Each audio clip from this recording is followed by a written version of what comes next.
Hello everyone. In this lesson, we're going to look at how to download and install gadgets in 3 easy steps. And I'm going to show you how in this video, and then I also have a PDF document below this video if you want a breakdown step-by-step how to do it in your computer. So we can go back to our Vectric software, and this is only going to be available in VCarve Pro, Cut2D Pro, and Aspire. It's not available in the desktop versions. So we're going to go to Gadgets, and you'll see that there's already going to be some pre-installed gadgets in here that come with the Vectric software.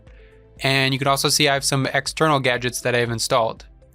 So to find more gadgets, there's 2 places you can do this, either on Vectric's website or in the Vectric forum for third-party gadgets. So if you click the About Gadgets, you'll see this will be Vectric's website for their gadgets. So if you click on that link, that will open up this web page here where you can find more gadgets. And in the PDF document that I have included below, I also have the website for the gadgets as well as the website for the Vectric forum. So you can click those as well. So in the gadget website from Vectric, you can see they have it broken down into different categories. So there's gadgets for drawing, for modeling, for toolpaths, and for job and file management. So you can select either category. These are all free, so you can download all of them or just the ones you want to use. You also want to make sure your version number is specified for these gadgets. You'll see previous versions down at the bottom. So we're going to go to the drawing, and you'll see many different drawing gadgets you can use here. And you just want to select the one you want. Let's say we wanted this spiral creator. And then you'll see a download button right at the top. And then down below, we also have the overview of what the gadget's about, how it works, and step-by-step on how to use it. And inside the master course, I also have this broken down in video lessons more in depth on how to use each one of these gadgets. So all you have to do is click Download Gadget, and that will download that gadget to your computer.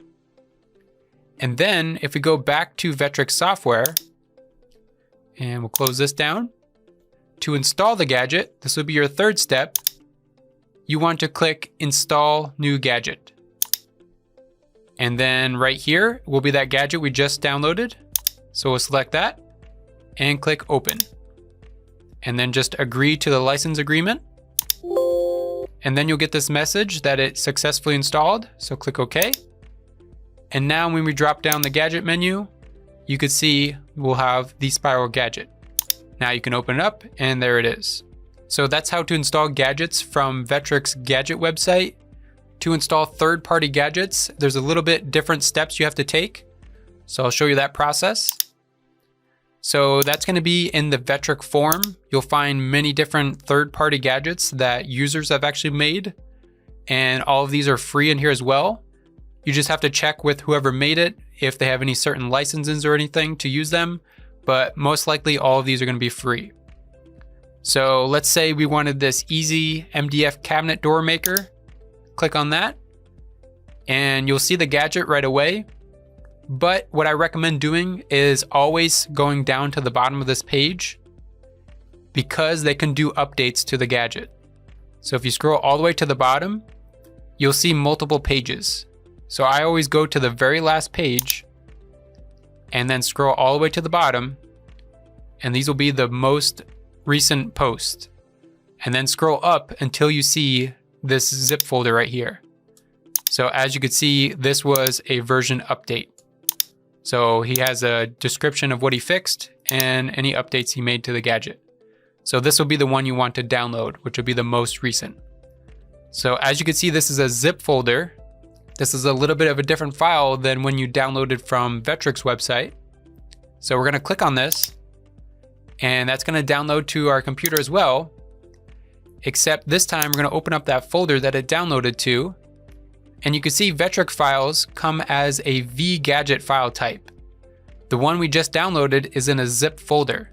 So in order to install this into Vectric software, we first have to change this file type. And to see that file extension, if you don't see it, you can go to View at the top of your Window Explorer, and then make sure this option is checked right here to View File Name Extensions. You'll see when you turn that on, you'll now see that .zip at the end. So now we just have to rename this to be able to use it for Vectric software. So you're going to keep the folder zipped, and you're going to right click on it, and then you're going to click Rename, and then you're just going to erase that .zip, and you're going to type in Gadget and click Enter. And then when this message appears, just click Yes. And now you can see that file type has now changed to be the Gadget file type. And now you can install that in Vectric software.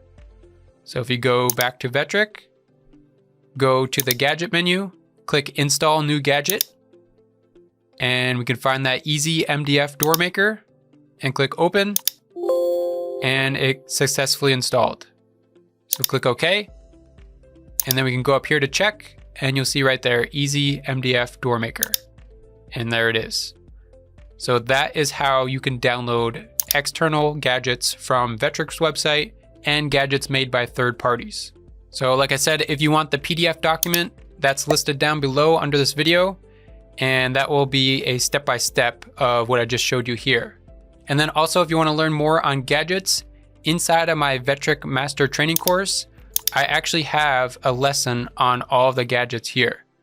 And this will be for all of Vectric's gadgets, not so much the third-party gadgets, because there's so many of those, but I do have a lesson on all of the Vectric gadgets in here. And then that's just one part of my course. You could see if we go to the main course, I have a lesson on basically everything inside of Vectric software. So you can always look into this if you want to learn a more systematic approach to Vectric software, step by step. Okay, so that's all for this lesson. If that helped you out, make sure you like and subscribe for more.